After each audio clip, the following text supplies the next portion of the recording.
PTR presenta. Estamos en tu ciudad, miramos tu realidad. Panorama Chile, la voz de las regiones. Siempre que escuchamos hablar de divulgación de datos, el tema nos genera ciertas suspicacias, ciertos temores e inseguridades. Pero la verdad es que la recolección y la sistematización de esta información es trascendental para poder generar políticas públicas y eso obviamente tiene un impacto directo en nuestra calidad de vida. Hoy vamos a conocer de una experiencia que toma información que está dando vuelta respecto a cómo se da el día a día en los centros urbanos, donde además también tienen que convivir con un puerto. Vamos a conocer de este estudio y vamos a entender por qué son tan trascendentales en nuestro país esos datos, esa información que está circulando. Bienvenidos al programa del día de hoy.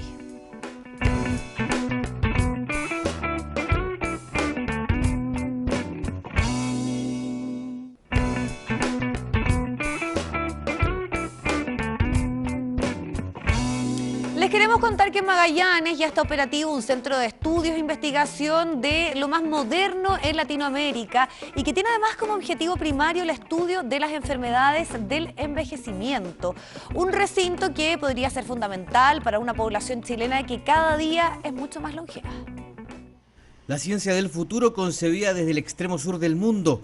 Con las más altas perspectivas se inauguró el Centro Asistencial Docente y de Investigación de la Universidad de Magallanes, edificio que alberga espacios formativos, asistenciales y científicos para el diagnóstico, tratamiento y estudio de enfermedades crónicas y degenerativas en estrecha vinculación con las necesidades de la región patagónica. La ceremonia contó con la presencia de las más altas autoridades regionales y académicas de las casas de estudio y de la Pontificia Universidad Católica de Chile, institución asociada en el desarrollo del Centro de Excelencia en Biomedicina de Magallanes. Va a ser un servicio que vamos a entregar a la comunidad desde el punto de vista científico y de qué manera esa investigación se traslada a la cura de enfermedades extrañas, enfermedades que hoy día nuestros habitantes tienen que recurrir a un avión para llegar a unos centros donde tenemos mayor desarrollo del área de la salud. Aquí hay una región muy única en términos de su biodiversidad, en términos de su ecología, en términos de las enfermedades, en términos de la distribución de la población.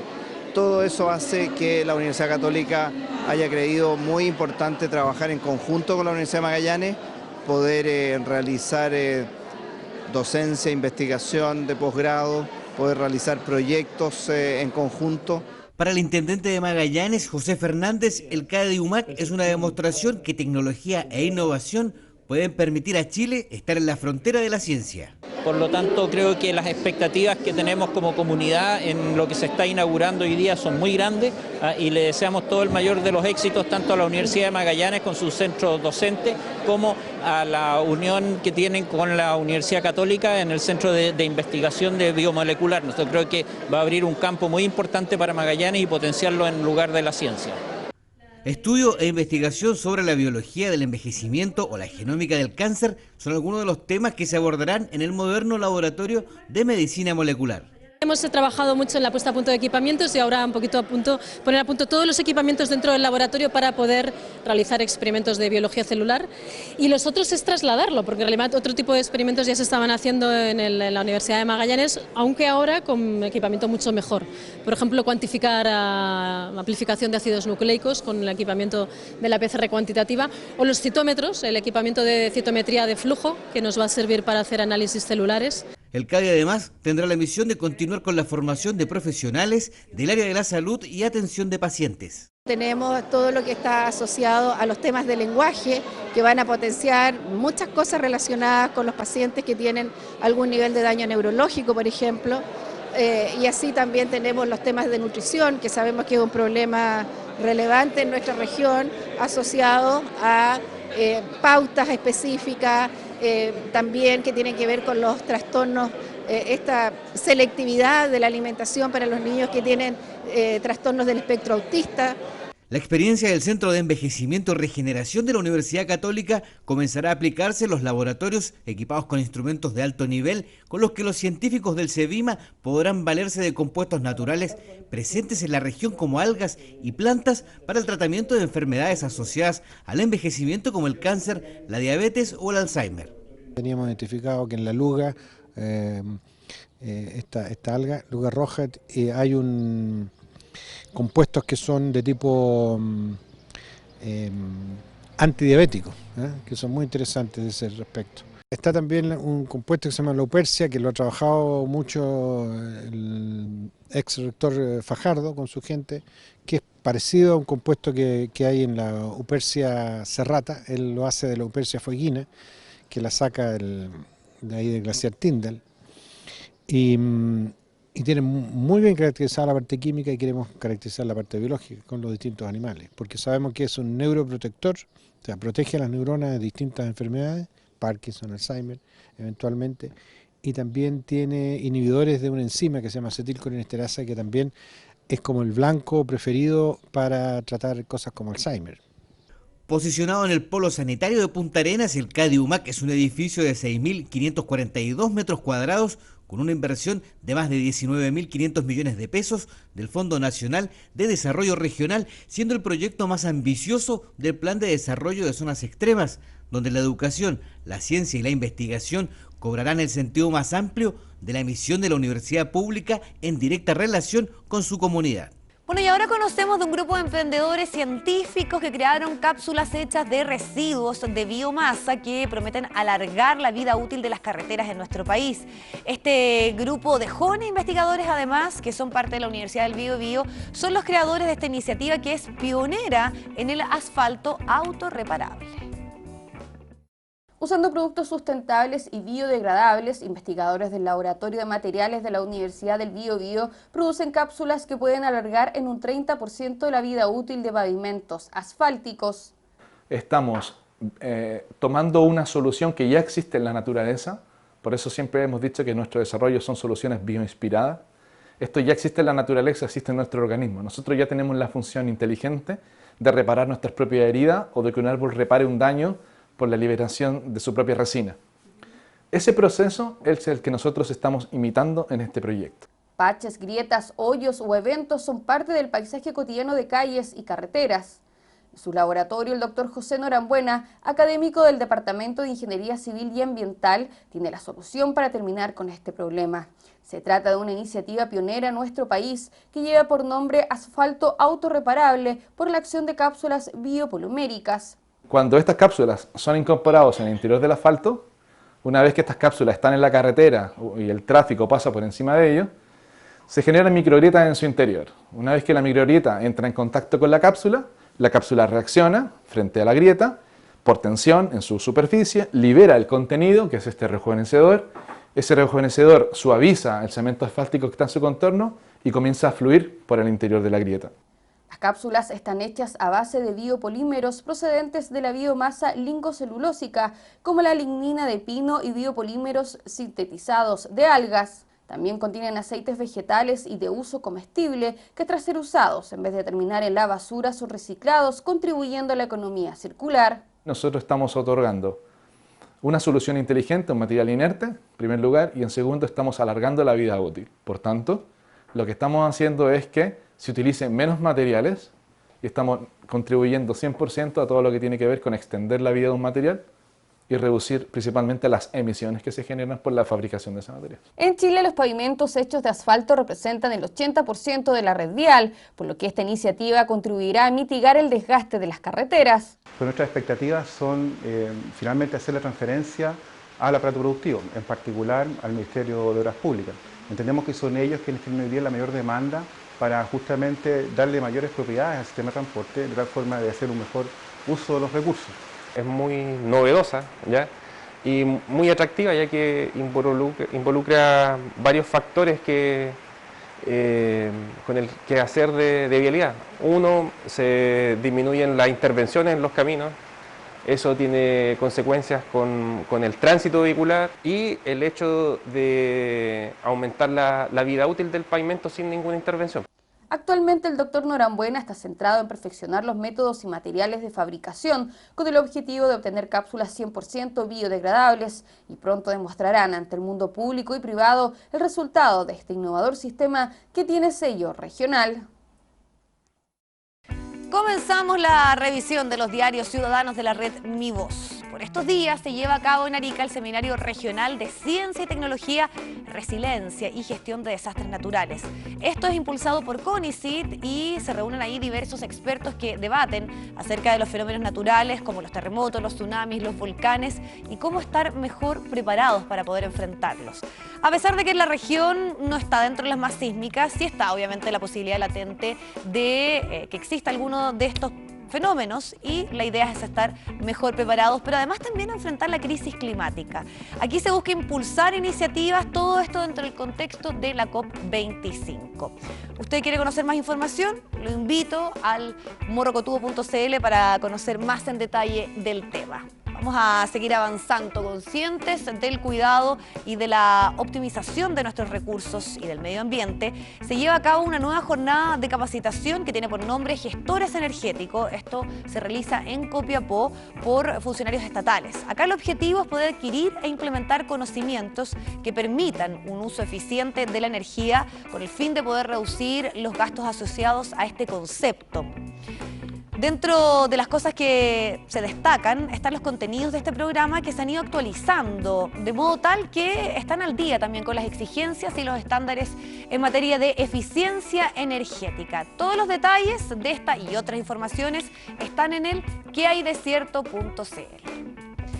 Bueno, y para mantener la conectividad con el continente y además también favorecer el presupuesto familiar de la población que requiere trasladarse diariamente, la municipalidad anunció que va a subsidiar el transporte en barcaza entre la isla Maillén y Puerto Montt. Esta iniciativa se va a aplicar concluida ya la licitación que tiene por objetivo contrarrestar el alza de los pasajes que afecta a los habitantes de esta importante localidad insular de la capital regional gracias a un convenio que se ha establecido con el Ministerio de Transportes y que eventualmente se puede extender también durante un año. Se necesita más información del tema y conocer también de qué se trata este beneficio. Haga clic en el reportero.cl.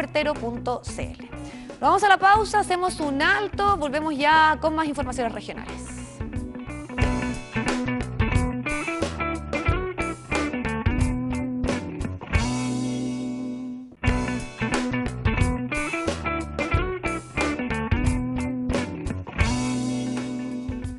Bueno, queremos seguir profundizando en la importancia que tiene el recoger datos, información y eso obviamente aplicarlo a sobre todo problemáticas sociales en nuestro país.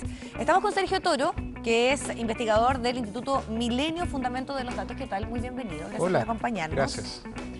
Bueno, hablemos un poco y aterricemos esta idea porque esto es bien innovador. Ustedes están hace un año y medio aproximadamente trabajando. Así es. Y podríamos partir por comentarnos un poco cuál es la labor que ustedes realizan, además también las distintas disciplinas que están presentes pensando en cómo recoger información y aplicarla. Sí, somos un grupo que le decimos interdisciplinario porque abarca disciplinas de las ciencias sociales como la comunicación, las comunicaciones, la ciencia política, pero también disciplinas más básicas, digamos, la ingeniería informática, estadística, etcétera.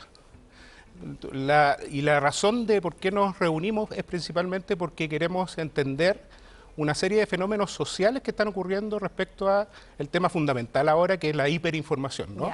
Los datos.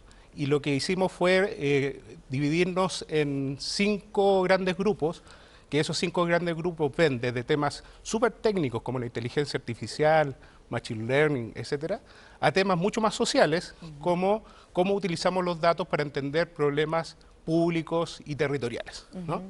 Y esa experiencia ha sido súper enriquecedora, principalmente porque desde las ciencias sociales empezamos a entender el mundo de la inteligencia artificial y desde la gente que estudia los datos y de la que es más informática, empieza a entender los fenómenos sociales. Sí, ese dato, ¿cómo podríamos ejemplificarlo? A ver, para temas sociales, por ejemplo, lo que tratamos de hacer es conocer algún problema que esté álgido, que sea coyuntural, por ejemplo, zonas de sacrificio, temas de logística portuaria, y luego empezamos a entender dónde existen, a buscar dónde existen información relacionada con el tema en su complejidad. Y entonces uno se da cuenta finalmente que existe un exceso de información, mucha información, pero el gran problema es que no está bien sistematizada. Y lo que tratamos de hacer nosotros precisamente con la cantidad de información que existe, tratar de ordenarla y entender un problema público como, por ejemplo, los que te dije, zona de sacrificio. Y se recogen datos desde las distintas problemáticas, o sea, por ejemplo, estamos pensando en la zona de sacrificio, desde los informes de salud, los días, las empresas, lo que influye, me imagino, en el día a día, en el transporte, y se le da una solución a cada una de esas situaciones que se recogieron, ¿no? Como dato duro. Claro, uno, primero lo primero que uno tiene que hacer es entender el problema, su complejidad. El gran dilema de lo que ocurría antes de poseer esta cantidad de información era precisamente la incapacidad de nosotros como seres humanos de entender el problema en su complejidad. Claro, o que se da una respuesta a un tema específico y no más global. Exacto, o que se diera una respuesta a un tema mucho más específico. Lo que hacemos primero entonces es entender ese problema en su complejidad y después sobre el entendimiento generar propuestas que sirvan para las políticas públicas o sirvan para el individuo, digamos, no necesariamente el gobierno, sino que para todos, y por tanto también lo que tratamos de hacer es divulgar lo que estamos haciendo. Ajá. Y ahí ustedes plantean, por ejemplo, varios aspectos que es la gobernanza colaborativa, el desarrollo sostenible, también la inteligencia para poder aplicar toda esa información. Profundicemos un poquito en eso, sobre todo en qué significa esto que uno lo ve como algo ideal, que es esta gobernanza colaborativa, que las comunidades puedan ser parte, que se pueda recoger información de ellos y también ellos ser partícipes de esa solución, de esa respuesta, ¿no? Así es. Para cada problema hay actores distintos y cada uno de esos actores tiene información limitada. Lo que tratamos de hacer en esta gobernanza colaborativa es precisamente eso, juntar a cada uno de los actores que están viendo un problema determinado y entregarles la información respecto a lo que está ocurriendo en su entorno. Y por tanto, luego de esa información que nosotros le entregamos, lo que ocurre es precisamente una lógica virtuosa, que finalmente se entiende lo que quiere cada uno y por tanto se busca un problema y una solución futura. Eso es lo que nosotros llamamos gobernanza colaborativa, ¿no? ¿Y ustedes ven que hay un mayor potencial, por ejemplo, para este tipo de lógicas que operan en la estructura que ustedes tienen en las regiones, donde tal vez esa relación sea de forma mucho más natural, mucho más orgánica? Sí, yo creo que, uno, porque generalmente los problemas fundamentales del país son territoriales. Y eso como que se pierde un poco en esta vorágine centralista, ¿no? Pero que generalmente todos los problemas fundamentales del país, desde el conflicto de la Araucanía, la zona de sacrificio, son netamente territoriales. Y por tanto, quienes están en esta mesa de discusión generalmente son las personas que sufren estos problemas. Lo que nosotros estamos haciendo es precisamente empoderar a estas personas con mayor información para que ellos puedan tomar decisiones e influir también en el gobierno central. Eso, por ejemplo, ustedes lo han aplicado en el tema portuario y ahí ya han estado realizando un estudio que muestra cómo esto afecta desde a las empresas portuarias, pero también a la comunidad, el impacto desde el punto de vista del ruido y cómo ir mejorando esa situación. Cuéntanos un poquito del trabajo que han realizado ahí y qué cosas están aplicando precisamente a partir de esta labor de recoger datos. Esto es un proyecto que son financiados por los fondos de innovación a la competitividad, que son más bien regionales, que se integran dentro del instituto, obviamente. Y en este caso es un financiamiento del gobierno regional del Biobío. Y lo que se logra ver ahí es una serie de dilemas, que son tensiones finalmente. Las tensiones es puertos que están creciendo en su eficiencia, y como están creciendo en su eficiencia, también están creciendo en su infraestructura, y el otro versus crecimiento inorgánico de las ciudades, ¿no? Lo que ocurre ahí entonces es una tensión súper fuerte porque el puerto, como está creciendo en su eficiencia, lo que requiere es más caminos, más soluciones logísticas, mientras la ciudad lo que hace es encerrar, digamos, un poco todas las zonas portuarias por producto de su crecimiento inorgánico. Lo que se genera ahí son problemas para los ciudadanos, por ejemplo, de atropellos, ¿no? Camiones que pasan día a día, mucho ruido molesto, todo lo que implica una logística portuaria de un puerto que va creciendo. Por el contrario, para los puertos, el crecimiento inorgánico de las ciudades significa atascos, ¿no? Tráfico, pero también significa protesta por desencantos, ¿no? Y eso va mermando también la eficiencia de los puertos, y eso va generando tensiones que son súper graves. Y ahí se ve la voluntad, por ejemplo, una empresa portuaria de avanzar. Es fundamental, obviamente, que haya una buena acogida en la comunidad respecto a una labor y que no va a haber un traslado porque sabemos el costo económico, pero muchas veces esto significa medidas de mitigación que no todos están dispuestos a asumir. Yo, al menos en la experiencia que he visto, hay mucha voluntad de los puertos de solucionar, de las empresas. Tú sabes que existen puertos públicos y puertos privados. Tanto de los puertos públicos, que obviamente están mucho más controlados por ley, regidos por ley, los puertos privados también tienen una voluntad enorme de tratar de solucionar esos problemas, fundamentalmente porque también es un problema para ellos. Y porque también le da un beneficio finalmente solucionar eso, ¿no? Y da un beneficio solucionar eso, pero además porque se ha visto en la experiencia internacional que si tú no solucionas el problema de ciudad, vas a tener muchos problemas para seguir creciendo como empresa portuaria. Y eso se ha visto en países asiáticos, en países europeos. El crecimiento de la ciudad es un problema y hay que saber abordarlo, y eso se aborda a través de inteligencia, digamos, de datos. Ahora, en ese crecimiento de la ciudad, que es lo que estamos experimentando no solo en los lugares donde hay puertos, sino en gran parte de nuestro país, lo que siempre queda como duda es si se puede revertir y de qué forma se puede hacer. Y qué tan importante y qué rol tiene ahí, por ejemplo, la inteligencia. ¿Cómo dar vuelta un poco a algo que ya está estructurado de esa manera? Muchos de los problemas que existen respecto al crecimiento es también ineficiencia en cómo tú enfrentas ese crecimiento. Por tanto, lo que necesitas es cierto grado de inteligencia, de información, para poder resolver algunos problemas que pueden ser sencillos de resolver. Ponos un ejemplo de eso, a ver. A ver, por ejemplo, podemos seguir con el tema de puerto, pero todo el problema de la logística portuaria es un problema de no tener planificada la ciudad y no tener planificadas las zonas costeras, por ejemplo. Sí, claro. Y por tanto, si tú no tienes esa planificación que están dentro de los planes regionales de ordenamiento territorial, ahora recién, te va a generar un dilema tanto de crecimiento de las viviendas como de los puertos. Si tú tienes esa información, por ejemplo, la misma información que ahora tú tienes del censo, te está diciendo hay sectores que están creciendo de manera creciente e inorgánica y hay sectores que se están despoblando. Bueno, entonces tienes que planificar dónde construir carreteras. Tienes que planificar cuáles son los caminos óptimos para que no dañen carga, ¿no? Tienes que planificar los tiempos, en qué tiempos se usan. Por ejemplo, o cosas más pequeñas, los colegios, ¿no? Los colegios siempre tienen un problema también, donde existe un colegio, todos sabemos, donde existe un colegio hay tráfico. Sí, claro. Y muchas veces se planifica, o sea, no se planifica mirando esas variables que son variables un poco más sociales de la rutina, porque finalmente antes la planificación estaba muy compartimentalizada. Lo que te permiten los datos es precisamente ver los datos, o sea, ver cómo tú construyes un camino y hacerlo muy bien, pero también ver todas las dinámicas sociales que pueden existir alrededor de esos caminos. Y eso tú lo puedes recoger ahora a través de información y hacer sistemas complejos que te permitan tomar una decisión mucho más óptima. Perfecto. Sergio, ahí nos queda claro entonces el sinfín de datos, de información que da vuelta y lo importante que es sistematizar y también aplicar a partir un poquito de la experiencia del día a día. Muchísimas gracias por acompañarnos. Listo, muchas gracias. Muy bien. Bueno, vamos a cerrar de esta forma el programa del día de hoy. Que estén muy bien, nos vemos en un próximo capítulo. Gracias.